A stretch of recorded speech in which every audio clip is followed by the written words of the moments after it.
Emma Carter leaned her forehead against the mirror in the hotel staff bathroom.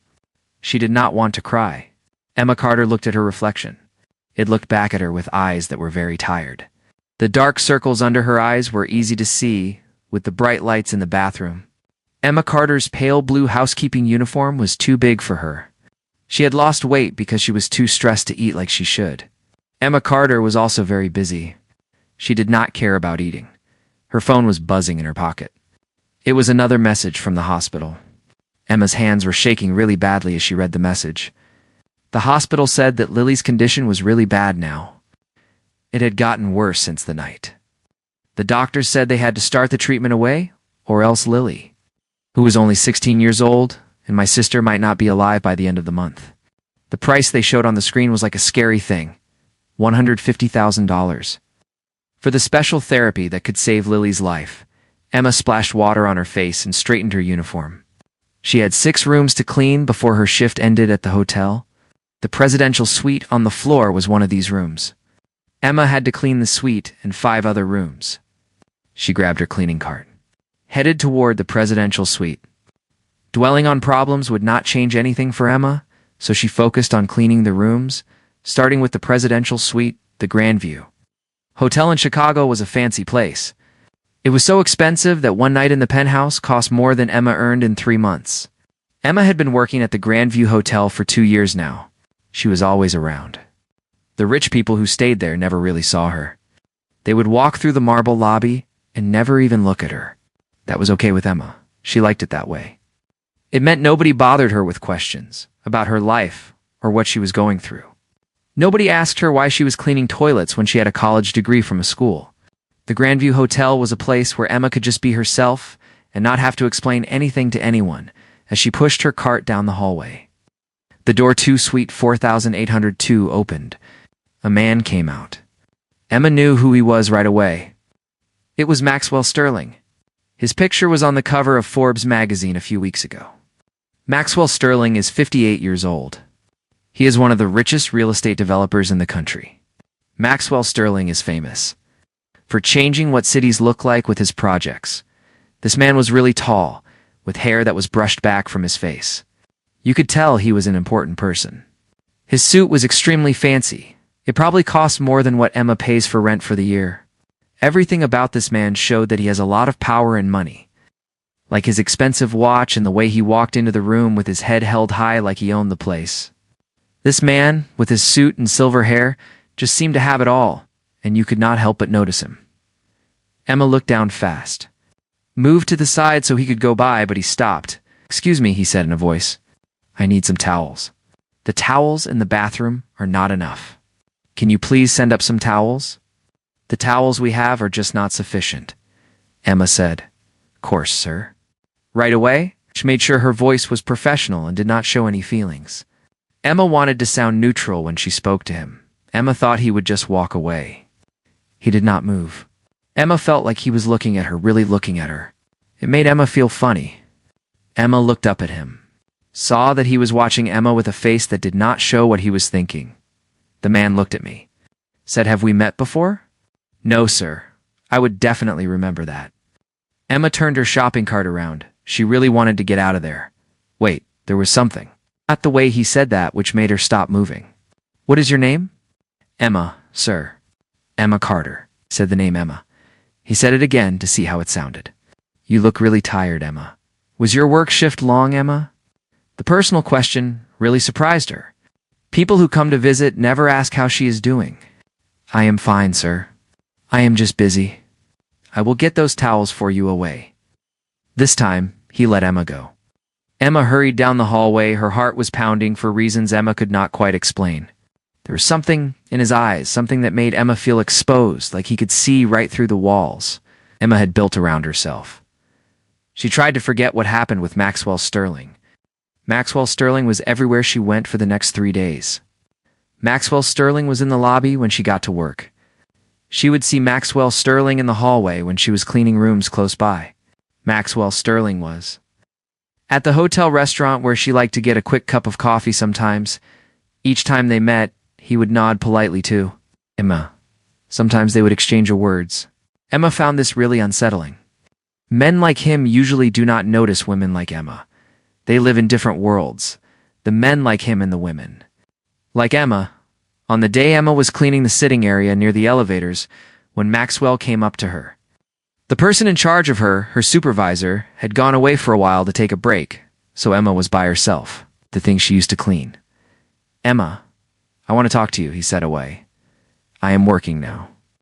If you need something for your room, I can call the desk for you. I will make sure they take care of the things you need for your room." "This is not about the room," he looked around the hallway. "I have something I want to talk to you about.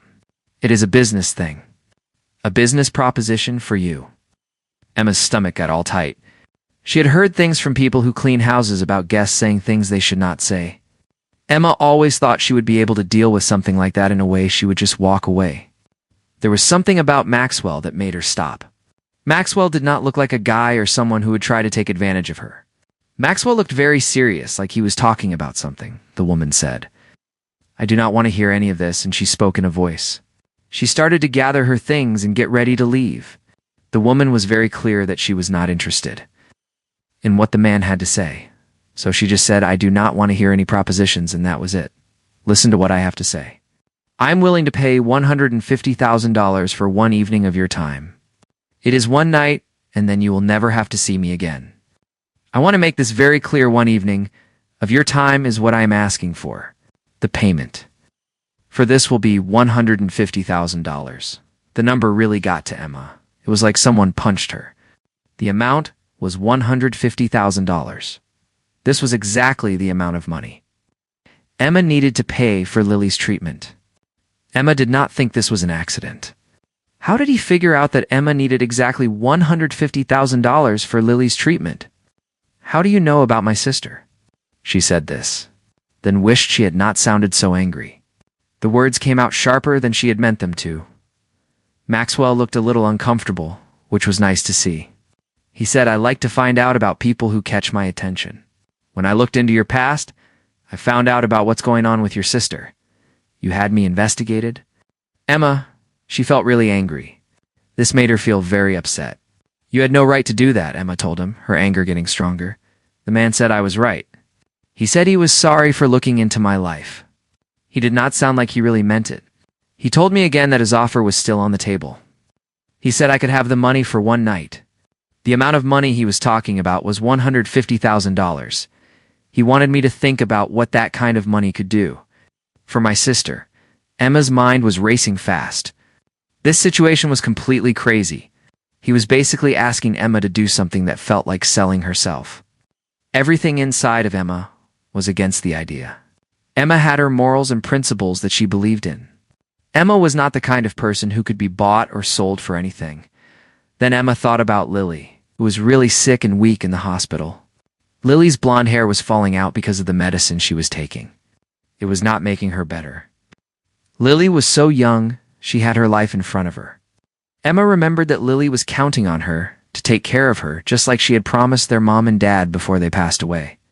Emma thought about Lily and how she had to be strong for Lily. Emma said quietly, "I am not able to do that." She told them, "I am not that kind of person the music teacher at school is, but I am not." Emma felt this way about herself. She wanted everyone to know that she is not that kind of person. Emma said it again, "I am not that kind of person." Maxwell put his hand in his jacket, took out a business card. He said, "I do not usually do this. Sometimes things happen, and we have to do things we do not normally do. If you decide you want to do it, call Maxwell at the number on the business card. Maxwell is giving you 48 hours to think about it." He put the card on Emma's cart. Then he walked away. Emma just stood there looking at the card. The card was a piece of cardstock with some letters on it. It seemed like it was going to hurt her or something.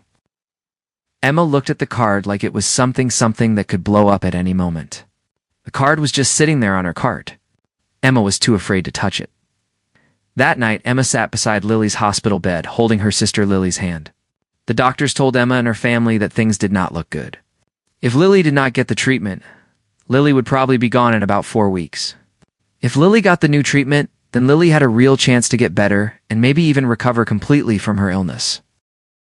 Lily said to Emma, "You look really sad." Her voice was very quiet.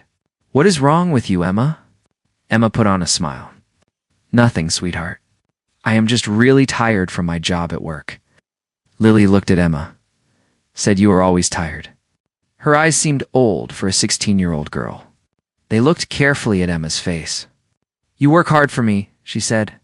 I feel bad about that, Lily said. She felt bad because Emma worked hard for her. Do not feel bad. You are my sister. It is my responsibility to take care of the sister. Taking care of you is what I am supposed to do for the sister. But you stopped going to college. You gave up on your dreams. You gave up on everything. A tear rolled down Lily's cheek. Maybe it is okay to let go of the college and the dreams. Maybe I am supposed to be with Mom and Dad. That is what I should do, be with Mom and Dad. Stop it, Emma said firmly. She held her hand tight. You are not going anywhere. We are going to beat this thing. I promise you that we will get through this, Emma told her. We will beat this. I am sure of it. As she said the words, Emma did not know how she would keep that promise. She was thinking about doing something that seemed crazy, something that people would think is the unthinkable, and that was what was running through Emma's mind, the idea of doing the unthinkable. 4. 2 days Emma had Maxwell's card in her pocket. She took it out a lot, like dozens of times. She never called the number on the card. Emma tried to find ways to get the money she needed. She looked at loans and fundraising and charity programs. None of these options gave her the amount of money she needed. None of them could give her the money fast enough. Emma needed the money fast. Maxwell's card was still in her pocket. On the third day morning, she got the call she was really worried about. The hospital people wanted her to make a decision about the program for Lily. They told her that they could keep Lily's spot in the program for one more day, which is 24 hours, but after that, they would have to give it to someone else. The hospital was waiting to hear about Lily's spot in the program. Emma was standing in the apartment that she shared with her sister. Lily. She was looking at the photos that were on the wall. There was a photo of their parents' wedding. Then there was a photo of Lily's 8th grade graduation. Emma also saw a photo of the two of them at Navy Pier Summer. This was before everything fell apart at Navy Pier Summer, before everything fell apart in their lives. Emma was thinking about the photos of Navy Pier and the good times they had with Emma and Lily together. She picked up her phone, dialed the number before she could change her mind about making the call. Maxwell picked up the phone on the ring. He said Emma when he answered. She said, I will do it, and her voice was steady, which was a surprise. I accept your offer, she told them. She also said, I have some conditions that I want to talk about regarding the offer from them. About the thing they wanted her to do. Name them. I am sending half of the money to the hospital today so that my sister can get the treatment she needs. The hospital will get the half of the money after we meet. It is very important that nobody finds out about this. The hospital and my sister's treatment are private. I do not want anyone to know about the money. My sister's treatment and the money for the hospital are not to be discussed with anyone. I completely agree.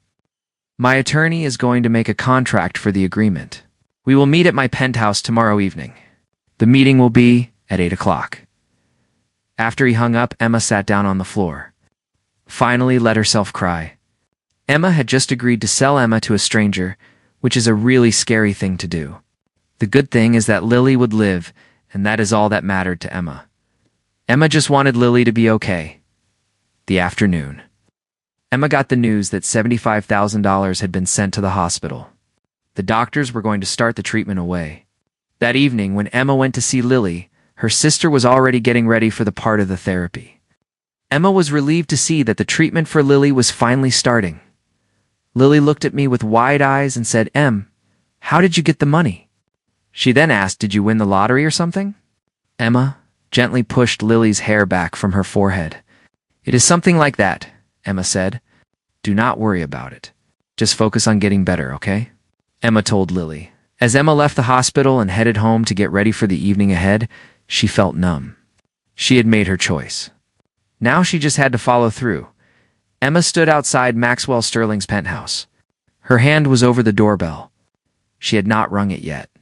The hallway was really quiet. The only sound was the elevator humming behind her. Emma had put on lots of clothes before she picked a simple black dress. She did not want to wear anything fancy. She did not want her dress to give away what Maxwell Sterling was going to do with her, or what she was going to do with Maxwell Sterling. Her phone buzzed with a text. From the hospital, the message said that Lily's first treatment session had gone well. Lily was resting comfortably. Emma closed her eyes. Took a deep breath. This was the reason she was there. For Lily, Emma told herself that she could do this for Lily. The lady put her finger on the doorbell. She pressed it. She waited to see if someone would come to the door.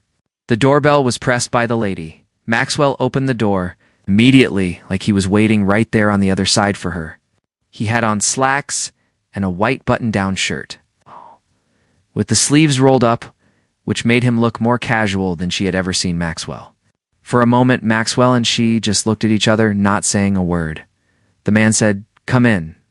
After a while and he moved to the side, Emma walked into the penthouse. She could not help but stare at everything. The big windows that went from the floor to the ceiling showed her the Chicago skyline. The city lights looked like stars at night. This place was really big. It was decorated with cool gray and white colors. There was art on the walls, too. Everything in the penthouse was very clean and perfect. It did not feel like a home. The Chicago skyline looked beautiful from the penthouse windows. Emma thought the penthouse was utterly impersonal. It did not feel like someone actually lived there. Maxwell asked if I wanted a drink. He said I could have wine, water, or coffee. Maxwell's voice was really polite.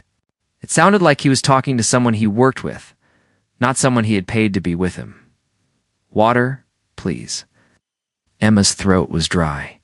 He poured 2 glasses from a crystal pitcher, handed one to Emma. Emma saw that his hand was very steady.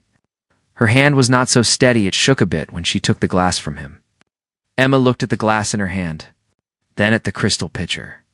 The water in the glass was cold. Emma could see the ice floating in it. Emma thought about why her hand was shaking like that. She did not say anything to him about it.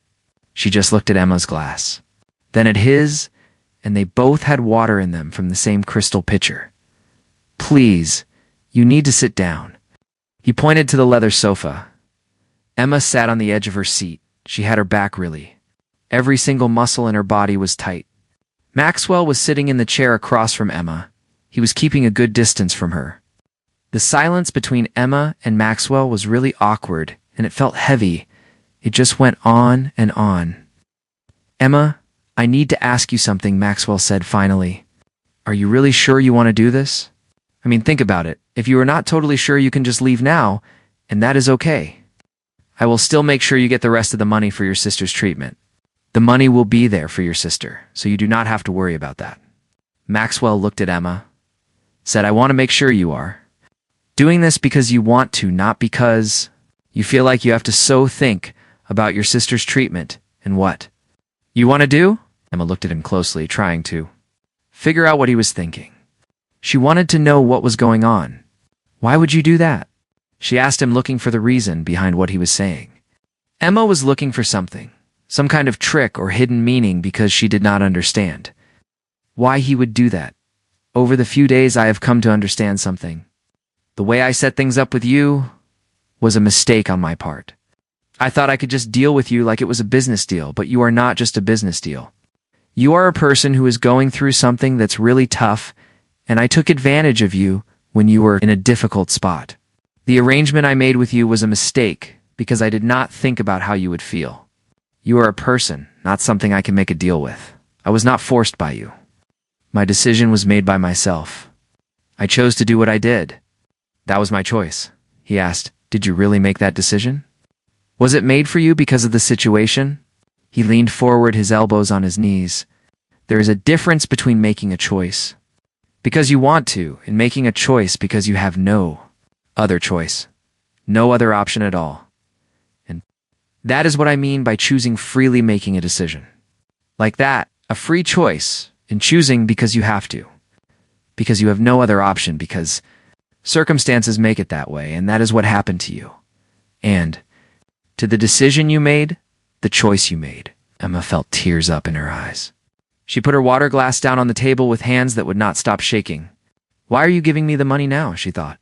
"You do not want Emma to be here, so why offer Emma the money in the place? Why are you doing this now to Emma?" She asked, "Why give Emma the money if you do not want Emma here?" I have been thinking about this moment for the 48 hours, and I have not been able to think about anything else. I figured out that I do not want you to be here because you really need the money. If you are going to be with me, I want it to be because you want to be with the person I am not, because you need something from me. I want you to want to be for the person that is me. Emma said, I do not understand you. She was getting really frustrated. It was showing in her voice. You are a billionaire, Emma told him. You can have anyone you want. So why do you want me? Why are you doing this to the billionaire and me? Maxwell stood up, walked over to the windows with his back to her. He said, do you know what it is like to have everything you could possibly want, but not have the one thing that really matters to you? I have a lot of money. I have power. I have success. I have built a company. Somewhere along the way, I forgot how to really talk to another person. Every time I have been in a relationship, it has been affected by my money. I never know if someone likes me for who I'm if they like me because of what I can give them. Maxwell feels like he has lost touch with what it means to connect with someone, and that is what Maxwell wants more than anything. Maxwell wants to know what it is like to have a relationship where Maxwell can trust the other person and know that they like him for who he is, not just for his wealth. He turned to face her. When I saw you at the hotel, I noticed something about you. The way you walked around, even though things were tough for you, you still had a lot of pride. You were strong. I really wanted to get to know you. I did not know how to talk to you like a regular person. So I did what I usually do. I made it about money like a business deal because that is what I am used to. I made it a business transaction, a deal, like the hotel, a business thing. Emma really listened to him. She saw something in his eyes that surprised her. This powerful man, who was in charge of big meetings and made huge business deals, looked like he was struggling. He was a man who was used to being in control. Now he looked almost lost. Emma saw the vulnerability in his eyes. It was not what she had expected to see in this man, who was known for being strong and confident. The powerful man who made billion-dollar deals looked like he was not sure what to do. Emma said this softly. I am not some kind of person, she said. I took the money that belongs to you. I came to this place knowing what you thought I would do. The money was the reason I came. I am not better than the people you know. I am like everyone else. Emma thinks that she is the same as everyone because she took your money. You're here for your sister. That's not the same as greed. Emma stood up, wrapped her arms around herself. I need to tell you something, she said. Before we go further, you should know something about me. She took a breath and then she said, I've never done this kind of thing before. I've never been with anyone like this before. None of this has ever happened to me before. Maxwell's face changed to one of surprise. You are saying that you are a virgin? Emma nodded. She could not look at him. I know I should have said something earlier. I think you have the right to change your mind about our agreement. I just wanted to be honest with you and tell you what is going on with the agreement. The silence that followed felt like it was going to last. Emma looked over at Maxwell, saw that he was staring at her. She had no idea what he was thinking because his face did not give anything away. Maxwell was just looking at her with this expression that Emma could not figure out. How old are you, Emma? 24. And in 24 years, you've never been in a relationship? Emma shook her head. I was with someone in college for a while, but then my parents passed away and everything was different. I had to look out for Lily. There was no time for me to think about having a boyfriend or doing things I wanted to do. My whole life was about taking care of us, making sure Lily was doing okay. I had to make sure Emma and Lily were going to be all right, so I did what I had to do. Emma just had to focus on keeping Emma and Lily safe and happy. That was my goal. Maxwell ran his hand through his silver hair. He looked really upset. Emma, I just cannot do this. Not in this way. Not when I know the things that I know about Maxwell and Emma and what is going on with Maxwell and Emma. She said that because she did not have experience. Hurt started to show in the woman's voice. No, because the first time should be really important to you. It should be with someone you really like. Someone who likes you too. He took out his phone then. I am going to send you the rest of the money now. You do not owe me any money for the time. Wait, Emma was really surprised that she did something like that. She reached out and touched his arm. What if she does not want to leave? She thought about the company of the man and the place. What if Emma really does not want to leave this place and the man? Maxwell looked down at her hand on his arm. Then he looked up at her face. He said, "What are you talking about?" Because Maxwell really wanted to know what she meant by that. Maxwell was looking at her face, waiting for her to explain what Maxwell did not understand. I'm saying that maybe this does not have to be what we thought it was. Maybe we could just talk to each other. Get to know Maxwell and me, like normal people do. Emma could not believe the words that were coming out of her mouth. Something about Maxwell's honesty had broken down the walls that Emma had around her. A slow smile came across Maxwell's face. It changed him completely. I would like that much. Maxwell and Emma moved to the sofa. This time, they sat really close. Maxwell asked Emma about her life, and Emma started talking about things she had never told anyone before. Emma told Maxwell about what happened to her parents. They died in a car accident all of a sudden. Emma also told Maxwell that she had to take care of Lily when she was 19 years old. Emma had to drop out of college. She was almost done. 3 credits away from getting her degree in literature. Maxwell listened as Emma talked about her life, and Emma found herself opening up to Maxwell about things. Like her life and her family, and Maxwell was really listening to what Emma was saying. Maxwell said you loved books. He did not ask this, he just said it. I did. I do. I used to dream of being a teacher. I really wanted to be a teacher. Maybe I even wanted to be a professor someday. Life had other plans for me in my dreams of being a teacher.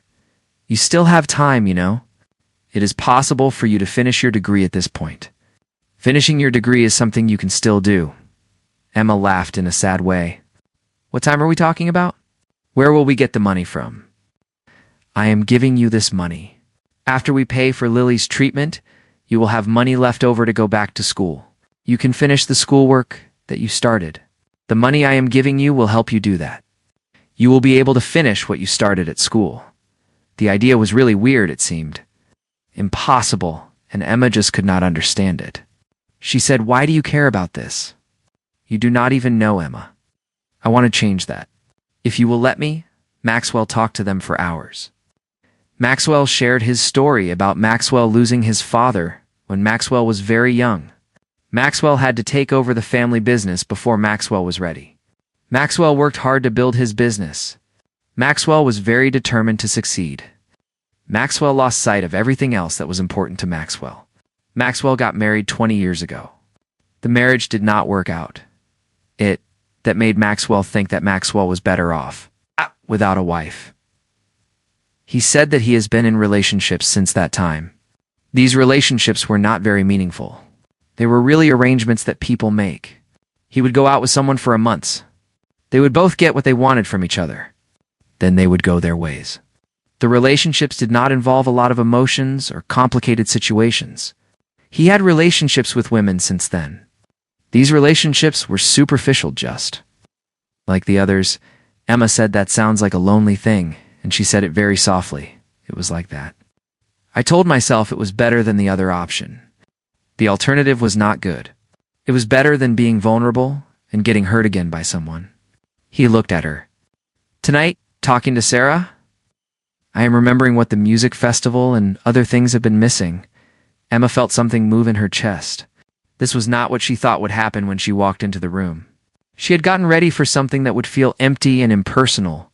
What she actually found was a real connection with someone who knew what it was like to be lonely just like Emma did. Emma had found someone who understood loneliness. That felt really important to Emma. She said that she is scared. She is scared of everything that is happening. She is scared of him. She is scared of the way she is feeling about the situation and about him and about what's going on with her. How are you feeling today? Are you feeling happy or feeling sad? What is making you feel this way? Are your feelings about something that happened with the people you are feeling close to? Emma looked into his eyes. It is like maybe I am not alone anymore. And that really scares me, because I have been alone for such a time. I do not know how to be anything else. Maxwell reached out slowly, giving her time to pull away. When she did not, he cupped her face gently. He said to her, "You do not have to be alone," Maxwell told her. "Not if you do not want to be alone," Maxwell said to her. He kissed Emma then. It was soft and gentle.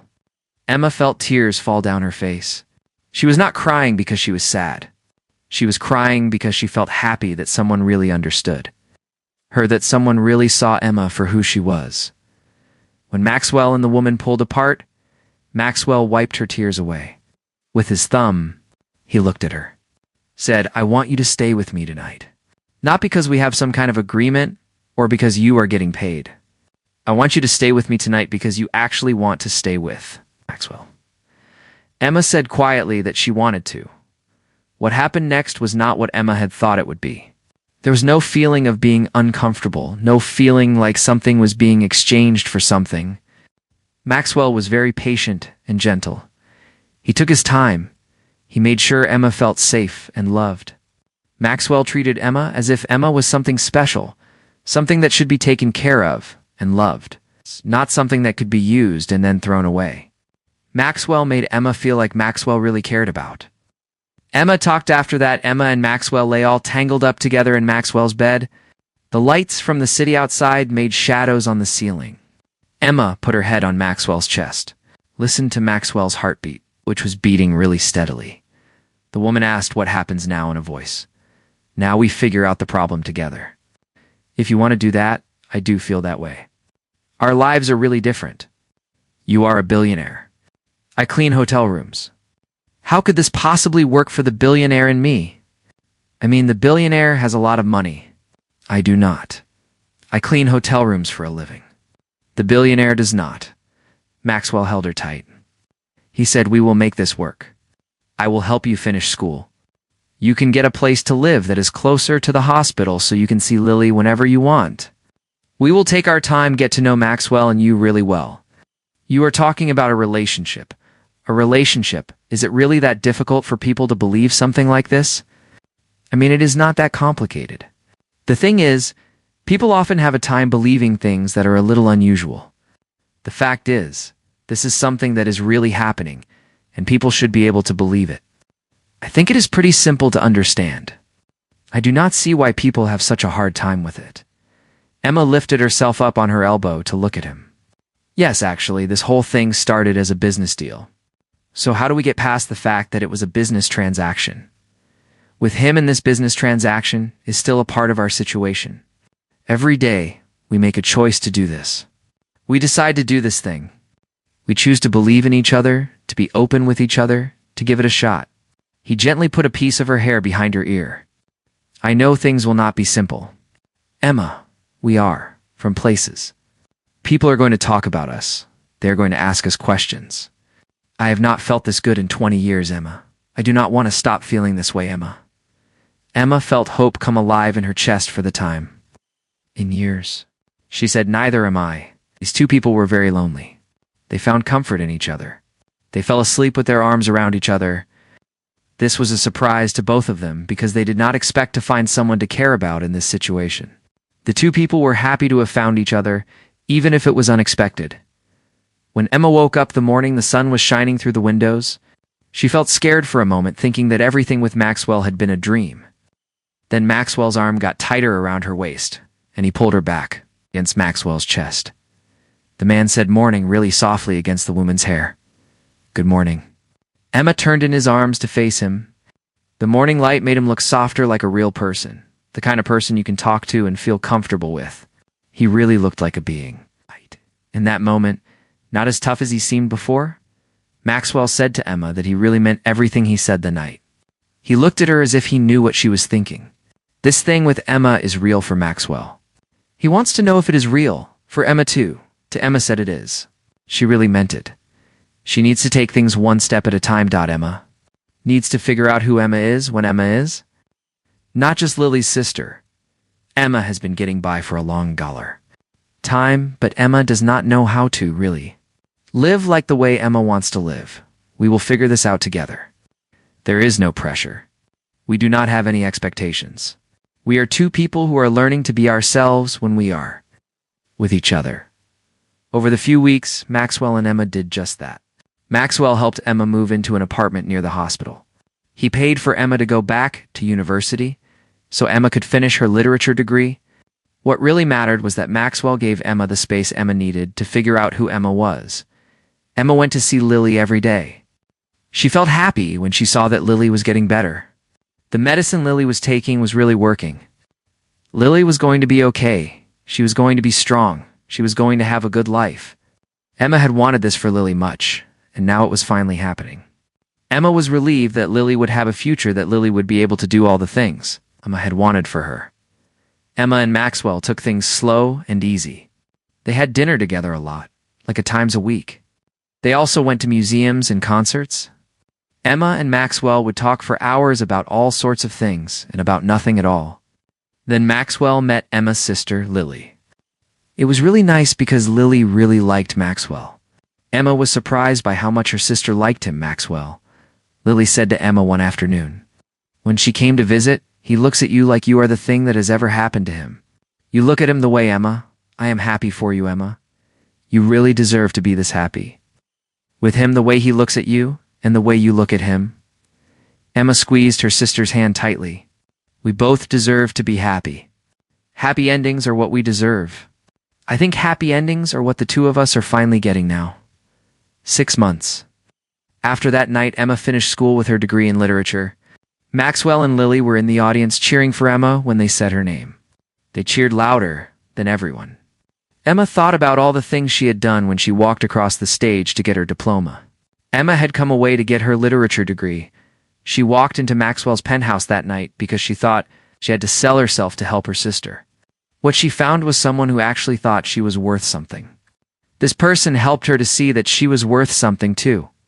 What started as a tough spot for her had changed into something really good. Maxwell's penthouse was the place she thought she would find someone who cared about her. She did find that person, and her life was different because of it. She was selling herself to save her sister. Maxwell saw her worth. After the ceremony was over, Maxwell took Emma to the side. He said to her, "I have something that belongs to you." Then Maxwell handed Emma a box. Emma opened it, found a key inside. She looked at the key, said, "What is this?" "I have a key to my penthouse. I want you to have it. I want you to move in with me. The reason I want you to move in with me is not because you need a place to stay, because I really want to wake up next to you every single morning. I love Emma Carter. I want to spend my life with Emma Carter. I want to build a life with Emma Carter. I think it would be great if we could do that together." Emma looked into his eyes. She saw what her life could be like with him. It was a life she had never really thought about before. She had never thought she could have a life like that. Emma saw a future with him that she had never imagined for herself. She told him that she loves him too. Then she said yes, she will move in with him. Maxwell swept Emma into his arms. He kissed her. Emma thought about the girl she used to be. This girl was scared and desperate. She had stood outside Maxwell's door 6 months ago. The girl was willing to give up everything because she loved her sister much. Emma loved her sister. That is why she did what she did. Maxwell was the man who had changed everything for Emma. She got something special in return. She learned to love herself. She found someone who loved her just as much. This someone loved her back, with all their heart. Sometimes the unexpected things can lead to the most amazing love stories. The kind of love stories that you do not see coming. Sometimes what starts in a really bad place can become something really beautiful. Love can bloom into something even when everything seems dark. The extraordinary love stories are often the ones that come from the most unexpected propositions, like the ones that bring people together in a really special way, and that is what makes the love stories so amazing. The love stories that begin in darkness can become the brightest light.